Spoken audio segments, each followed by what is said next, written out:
وما ضرش اي حد هنا في القريه. يعني الاثناء اللي هو توفى فيها ده كان صايم واتكلم الناس بالحسنى والناس اللي معاه بعيد عنه عن كل عصابه والكلام ده ما حصلش. كل الكلام ده ما حصلش. هم اسالوا لنا الكلام ما عندناش كلام ده لان احنا اسره واحده. يسال هنا كل واحد هنا في الافراد الوفاه دي يبقى زقزوق ده اخ ده اخويا وابن عمي وده اخوه احمد زقزوق ابن عمه السلاح اللي ابن عمه المطريه بقت تجيب هنا تسوي السمك بتاع يعني هو بيقول لك ارهابي، هو بيقول لك بلطجي، هاتوا مين اغتصب وهات مين سرق وهات مين قتل ووقف مين اخذ منه فلوس. يعني احنا هم بيقولوا علينا احنا قريه الزقازقه بلطجيه معنى اصح. لو وقفنا حد على الطريق خدنا فلوس، ولا في البحيره وقفنا حد وخدنا السمك بتاعه، ولا سوقنا قله الادب على حد ولا اغتصب حد زي ما هو. واخدين صوره عن العيله دي ان احنا ارهابيين وعصابه منين ما اعرفش. وتيجي الكاميرات بتقول والاذاعات بتقول، تيجي تشوف الناس وتشوف البيوت وتشوف الناس قاعده، لا احنا ارهابيين ولا احنا عصابه ولا خطافين زي ما هم بيقولوا. هنقول كل الاسئله كل الاسئله مع الاسم السلطان والسلطان في الاول الاخير هو عمل الزقزوق اللي حبيبي باذن من السلطان يا باشا نوقف على التشريع والتقسيم ومفيش حد في الدنيا يرضى اللي هو العمل فيه. لا كده بينا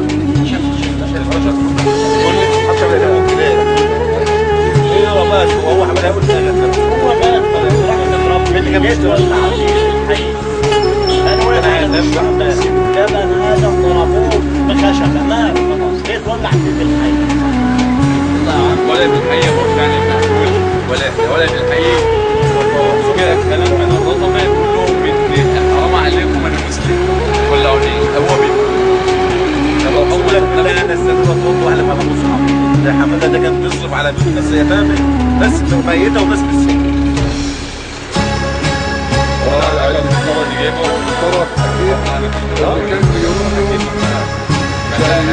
وفي العين كمان دوله حلويات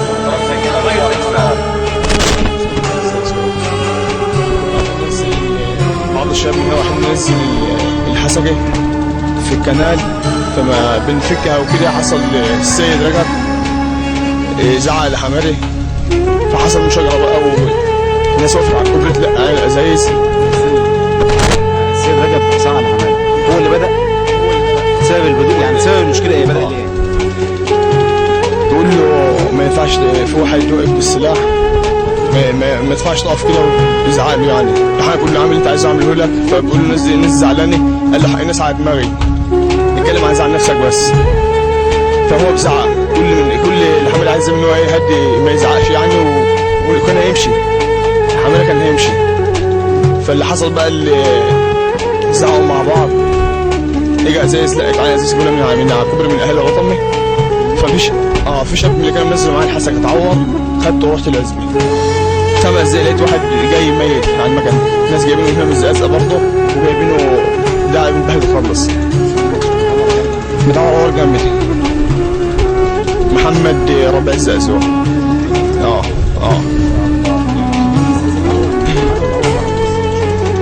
متعور 2 3 بس اللي شفتهم 2 في المستشفى كانوا معاه في المستشفى. بقى لحظه الحرق ولما قتلوه الكلام ده عمل كنت رحت المستشفى مع الناس المتعوره ومشيت بقى ساعتها.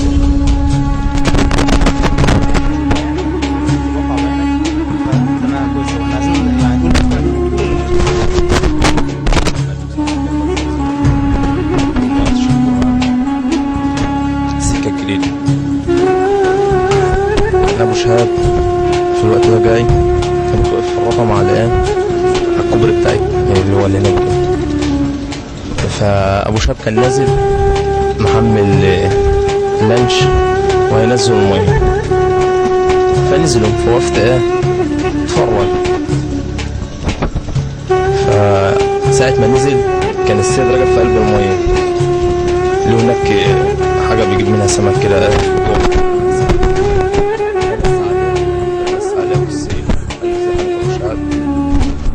مفيش أي حاجة.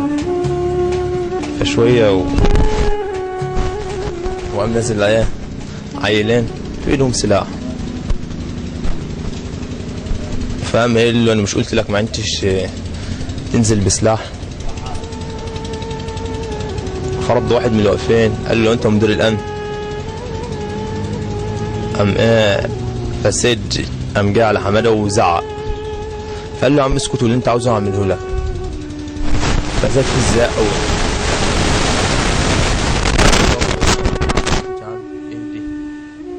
اللي انت عاوزه اعمله لك، اسكت بس وشوف انت عاوز ايه اعمله لك. فما اسكتش. في الوقت ده قام حماده ضرب عليه فيها تحت رجليه عشان يسكت.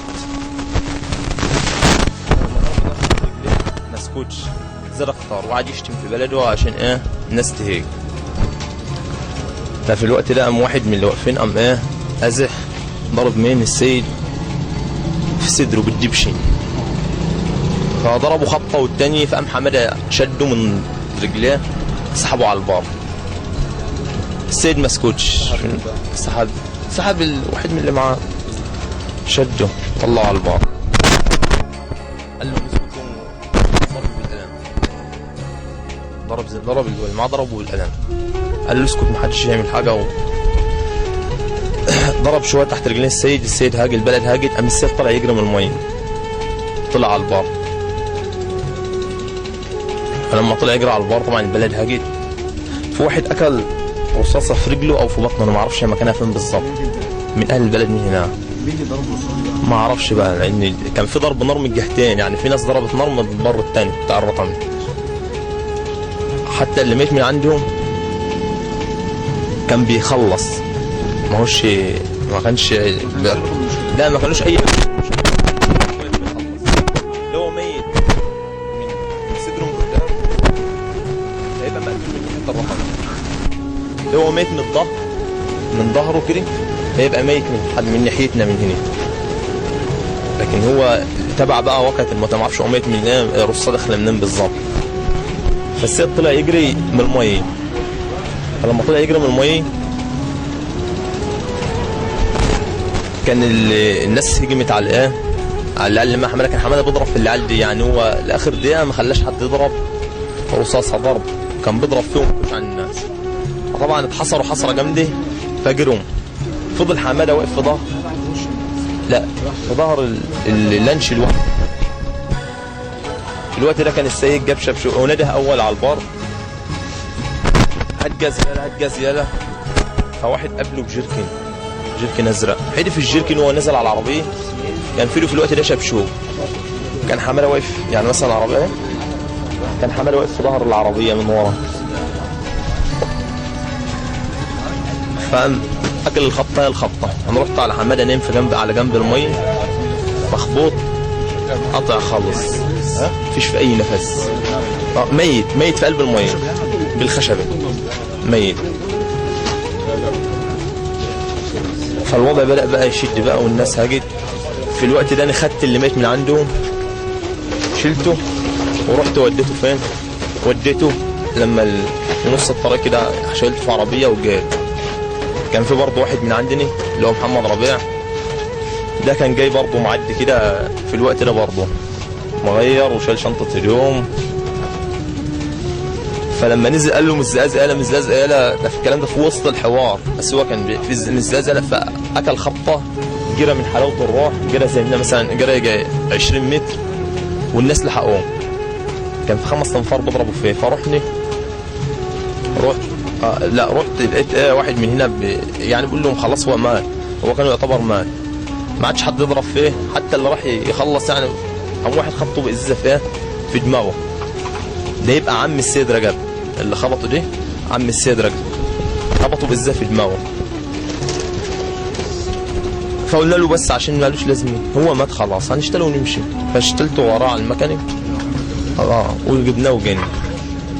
لكن بقيت بقى الاحداث بقى التوليه والهد ما انا رحت عليه وهو ولع، بس ما اعرفش مين اللي مولع، لان كنت في الوقت ده خدت واحد ورحت رحت وبعدت عن المكان، لكن كان في ضرب من الجهتين مش من جهه واحده. ماشي ماشي يبقى اسمك كده، قول اسمك. احمد الزازو ابن عم حماري. يوم الحادثه انا ما كنتش موجود في البلد، ما كنتش موجود في قريه الزقازقه، فجالي تليفون قالوا ان حماده مات. فجيت قريه الزقازقه، فبعض الناس قالوا له ما تروحش عند حماده، لان لو رحت وعرفوا ان انت ابن عمه هيقتلوك ويولعوا فيك زيه. ما سمعتش كلام الناس، خدت بعضه ورحت. خدتها ماشي من الشيخ درغام لما لقريه الرطمه. فعلا لقيت الكلام زي ما الناس بيقولوا ان هم مولعينه وحاطينه على الكوبري بتاع الرطمه ومغطينه بكيب. فانا رحت عشان ارفع الكيب واشوف جثمان حماده، وعشان اجيبه مرضوش، واقفين بالسواتير والسيوف. برفع الكيب عشان اشوفه، راح عامل لي بالسطور كده على الكيب، قال احنا مصورين على النت، روح شوفوه على النت. واقفين مبسوطين وبيضحكوا من ان مفيش حد مثلا ولع ولا في حد ميت. طيب ده واحد كان في اشكال بين قريه الزقازقه وقريه الرطمه، واحد مات من هنا وواحد مات من هنا. ليه لزومه بقى ان انت تكب على حماده الله يرحمه بنزين اكتر من مره وتولع فيه بالحي؟ هو بيقولوا ان هو ما ولعوش فيه بالحي. نعم هو ولعوا فيه بالحي، لان انا شايفه في المشرحه واقف على تشريحه وواقف على غسله. بني ادم كان مضروب في دماغه وهو لسه فيه الروح. من الحاجات اللي انا شفتها في المشرحه ان هو جت فيه الروح وولعوا فيه بالحي، ولعوا فيه بالحي. خدت بال حضرتك؟ بعد كده جبني الخشبه ورحنا نجيبه سعادتك ما عرفناش. المهم انا خدت بعض ورحت عن طريق راس البر لان الطريق مقفول. جت الحكومه خدته ودته المشرحه في دمياط مستشفى الحميات. شويه وجت النيابه دخلت عليه. مفيش داعي يعني واحد الله يرحمه في ذمه ربنا، مفيش داعي ان انت تصور وتحطه على النت هو محروق، هو مات راح لرحمه ربنا. ليه لزومه ان انت تصوره وتحطه على النت للعالم كله يتفرج عليه؟ قريه الرطمه انت ولعت فيه بالبنزين، انت مسلم. اليهودي في اسرائيل بيموت بتاع فلسطين وبيقول له من الجثه بتاعتكم، هم ما بيولعش فيه بالحي، هو حي او ميت. احنا ناس مؤمنين ومسلمين. واحد مات من قريه الرطمه، واحد مات من قريه الزقازقه، لا لزومه ان انت تولع فيه بالحي. شرع مين واسلام مين اللي يقول لك انت تولع فيه بالحي؟ انا واقف عليه متفحم.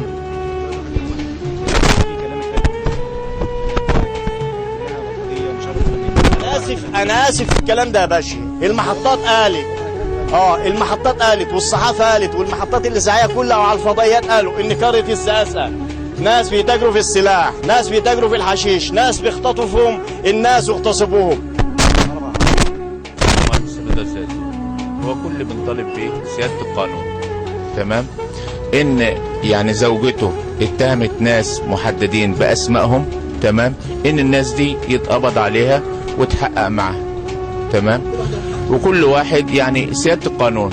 احنا مش عايزين لا دوله لا فوضى ولا عايزين حاجه، احنا عايزين سياده القانون.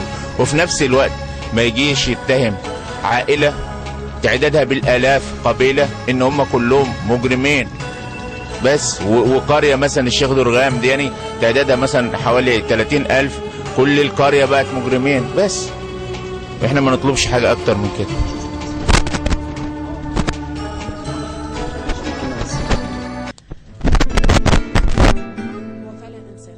انسان بمعنى الكلمه. كزوج ما اعتقدش بتعاملي مع حتى مع صحباتي اني قابلت زوج زيه، ولا قابلت اب في حنيته ولا في اخلاقه ولا في تربيه اولاده. وان سالت عليه مش يا ريت ما اسالش عليه اهل قريته بس عشان ما يقولوش انهم متعاطفين معاه او عشانه منهم. اسال عنه في راس البر، اسال عنه في عزبة البرج، اسال عنه في دمياط نفسها. مش حماده اللي ممكن يبقى بلطجي في يوم من الايام، مش حماده اللي ممكن يفرض نفوذ وسيطره. سوري يعني هو ما يلزموش انه يفرض سيطرته ولا يفرض القوات على حد. حماده من الناس جدا، وبقيه العيله يعني اخوه الكبير سياحه وفنادق وبيشتغل في شرم، واخوه الصغير دكتور، واخته مدرسه. فمفيش حتى البيئه اللي تجعل منه، يعني مش التربيه اللي جعلت منه كده. على اي اساس اتهموه بالكلام ده؟ مكتوب عنده 18 قضيه سرقه ومخدرات وسلاح وخطف، يجيبوا محضر واحد ضده في حاجه زي كده؟ الصحيفه بتاعت الحاله الجنائيه بتاعته نظيفه، وحتى هو عرضها على اليوتيوب قبل كده. حضرتك كان قال في التسجيلات ان يعني اولاده متفوقين، ويعني بصوا على اولادي شوفوا هم متفوقين عشان تعرفوا اذا كنت انا وحش ولا لا. انا عايز اعرف. ابنه الكبير تانية اعدادي، مرحله اعداديه في اللغات، في الترتيبات شهاده، دايما في الترتيب وفي المراكز الاولى دايما، مش في الدراسه بس، ده في جميع الانشطه المدرسيه، سواء نشاط مسرحي او نشاط ثقافي او غيره.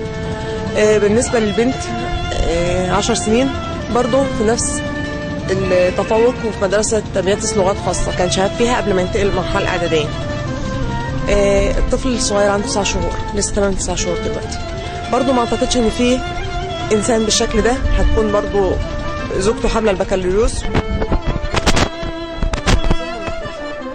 وان الكلام والتشنيع حرام، وان لا يعاقب بالنار الا النار، وحتى وان كان اخطا فما يكونش عقابه بالشكل ده. ومين اولاهم بعقابه كده؟ غير كده ما عملوش حساب اولاده وحياتهم والخلفيه اللي هيدوها للناس، وان بلدنا من النوع اللي بتحب تسمع من غير ما تعرف ومن غير ما تتاكد. فمش هو اللي اتكتب عنه الكلام، ولا هو اللي يتقال عنه كده. حماده دايما كان بيراعي ربنا، عمره ما قطع فرض، كان ممكن يضرب اولاده، الحاجه اللي كان بيضرب عليها اولاده في الصلاه. كنت لما اكلمه في حاجه يقول لي اللي فيها ربنا ما تغرقش. كان دايما بيخاف ربنا في كل تصرفاته، ومفيش تصرف شفته منه بيدل على انه ممكن يكون ما بيراعيش ربنا.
ما يتقالش عليه بلطجي، يعني هو ما اظنش انه عمل حاجه تخلي حد يقول عليه كده.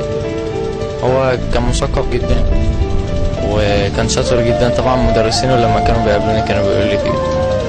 و يعني انا كنت احيان كتير جدا بستفيد منه، لما كنت بقعد اتكلم معاه كان بيفيدني في حاجات كتير، وهو كان حنين عليا قوي. طبعا ما يرضونيش اللي اتعمل فيه، ما اعرفش هم عملوا في كده يعني. وما كانش لا بيفرض اتاوى على حد. هو يعني لما انا كنت احيانا ببقى قاعد معاه في المكان اللي هو كان بيبقى قاعد فيه، ولما كان بيجي حد يشتكي له في مشكله يعني لا كان بيزعق له ولا كان بيقول له طب هتديني كام، بس حسبي الله ونعم الوكيل ومش اي حاجه.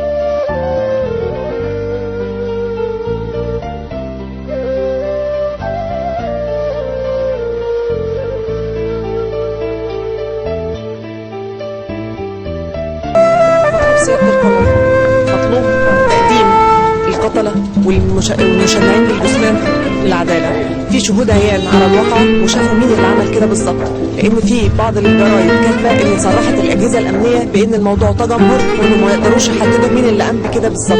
في شهود عيان شايفين الواقعه من اولها لاخرها وعارفين انه ما كانش نازل لمشكله، وان اللي حصل كله من البدايه كانت مشكله مفتعله والقصد منها قتل. بس شكرا.